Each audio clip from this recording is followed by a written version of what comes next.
Há um ditado que diz que a esperança é a última que morre. Alguém já ouviu esse ditado? Mas na verdade a esperança já morreu. A esperança não é a última que morre. A esperança, na verdade, foi a primeira a morrer.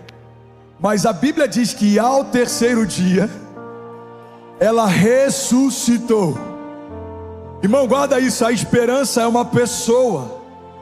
A esperança tem um nome. A esperança se chama Jesus, o autor e consumador da nossa fé. É Ele quem constrói e sustenta a fé que você carrega. É Ele quem mantém de pé os sonhos que te movem. É Ele que garante as promessas que te fez. Você está comigo? Diga amém.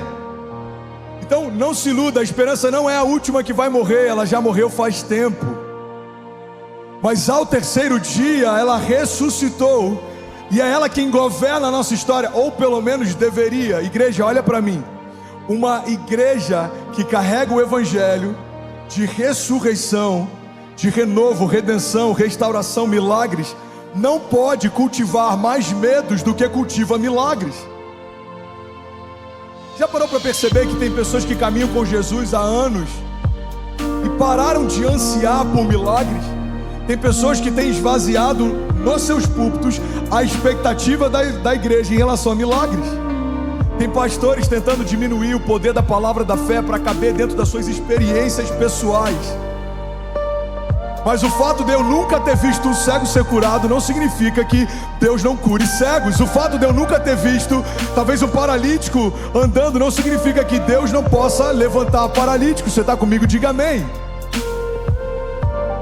Então é muito complicado quando a gente vê nos púlpitos muita informação sobre Jesus e pouca manifestação daquilo que Ele é. Desconfie de uma igreja que prega sobre milagres, mas não vive milagres. Desconfie de um pastor que fala sobre romper financeiro, mas não vive prosperidade. Desconfie de alguém que fala sobre restauração, mas continua reclamando das mesmas coisas e lambendo as mesmas feridas. O evangelho nos leva a novos patamares, novos níveis e inclusive novos gigantes. Os pecados que eu lutava alguns anos atrás são diferentes dos pecados que eu preciso lutar hoje. Você está comigo? Diga amém. Porque em Jesus estamos vivendo de glória em glória. Novos níveis, novos tempos, novas estações, novos milagres, novos gigantes. Na América tem um ditado que diz que next level, next devil. A cada nova estação, a cada novo nível, novos gigantes que a gente enfrenta. Então talvez o gigante que você enfrentava no início da tua jornada de fé é que eu vou dar o exemplo da minha história. Teve momentos na minha história em que eu lutava para ter algo na despensa. A gente já passou por um período pequeno, mas a gente passou um período durante a gravidez da Ceci que eu dependia de oferta de outros para fazer compras. Mas já houve momentos em que eu prosperei e o meu desafio era não roubar de Deus os dízimos, era não deixar de ser fiel enquanto eu estava vivendo um tempo bom. Então você percebe que os desafios eles mudam à medida que a gente muda. Talvez o seu desafio era manter a tua fé quando tudo ia mal. Quem sabe o teu desafio hoje seja continuar sendo leal e fiel, porque agora tudo vai bem. Você está comigo? Diga amém. Eu quero pregar sobre esperança hoje. Por quê? Porque se removermos a esperança do evangelho, removemos a essência do evangelho. Se retirarmos a esperança como um dos pilares que sustenta a nossa jornada, não é o evangelho que nos move mais, é qualquer outra coisa. A esperança do evangelho é o que mantém a igreja de pé. A esperança do evangelho é o que nos sustenta até o dia em que Jesus vem para nos buscar. Maranata significa uma igreja que anseia e espera por aquilo que o Senhor falou que faria. Atos 2 só se cumpriu porque aquele povo estava reunido em um só lugar, esperando que Deus cumprisse a palavra que Ele havia liberado. Derramarei do meu espírito sobre toda a carne. Os vossos jovens eles terão visões, os vossos velhos terão sonhos, os vossos filhos e as vossas filhas profetizarão. Você está comigo? Diga amém. Então você percebe que toda promessa que se cumpriu no passado está ligado a um povo que esperava com confiança que se cumprisse aquilo que Deus disse que faria.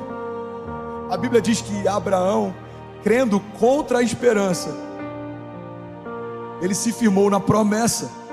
Irmão, guarda isso em nome de Jesus.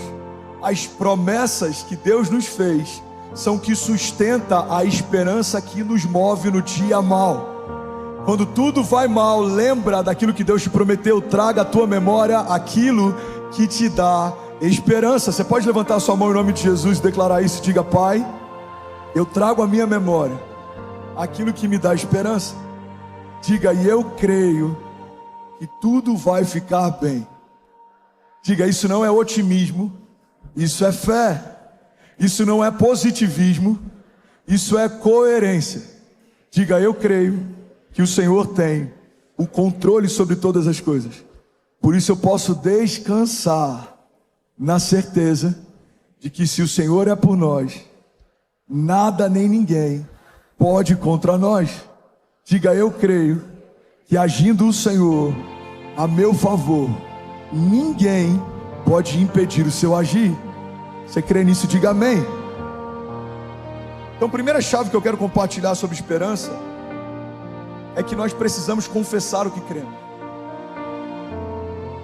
Não faz sentido carregarmos uma teologia que fala sobre milagres e não vivemos uma jornada marcada por milagres. Irmão, olha para mim. Se nos seus últimos 6 meses você não tem um testemunho de milagre para compartilhar, você precisa ressignificar algumas coisas na sua jornada. Qual foi o seu último milagre financeiro? Qual foi o seu último milagre de cura? Qual foi o último milagre que você viu na sua família? Qual foi o último milagre que você viu na sua empresa? Qual foi o último milagre que você testemunhou? Qual foi o último milagre que você de alguma forma provocou? Irmão, não fomos chamados por Deus para defendermos só uma ideia sobre Deus. Fomos chamados por Deus para sermos a manifestação de quem Deus é, para sermos a expressão do que Deus é capaz de fazer. Sabe, tem algo interessante. João Batista, ele falava que ele queria se esconder para que Deus pudesse ser revelado. Ele queria ser diminuído para que Deus pudesse ser exaltado.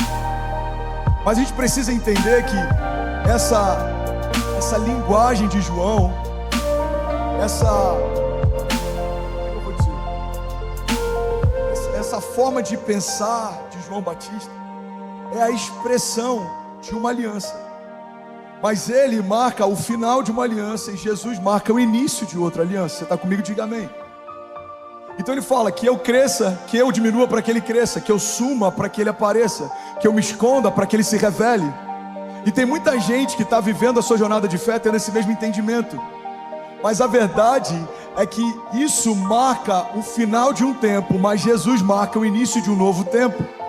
E quando Jesus se revela e quando a nova aliança se manifesta, o que Jesus diz para nós é o seguinte: olha, vocês são como estrelas, vocês vão brilhar para que todos vejam os seus muitos frutos e a glória do meu Pai seja revelada por meio deles. O que Jesus está dizendo é que na antiga aliança homens diminuíam para que Deus fosse exaltado. Na nova aliança, Deus levanta homens para que eles sejam a expressão do que Deus é capaz de fazer em um homem completamente rendido a Ele. Então o que a nova aliança está dizendo é que se você estiver completamente nele e as palavras dele estiverem completamente em você, você e a sua casa vão se tornar um outdoor da graça de Deus. 50 pessoas que mandam isso, misericórdia. Está comigo ainda? Diga amém. Deus quer exibir você, porque os seus milagres apontam para Ele. Deus quer honrar você, porque a sua restauração aponta para Ele. Deus quer proteger você, porque a sua proteção em meio a tempos de batalha revela o quão protetor Ele é.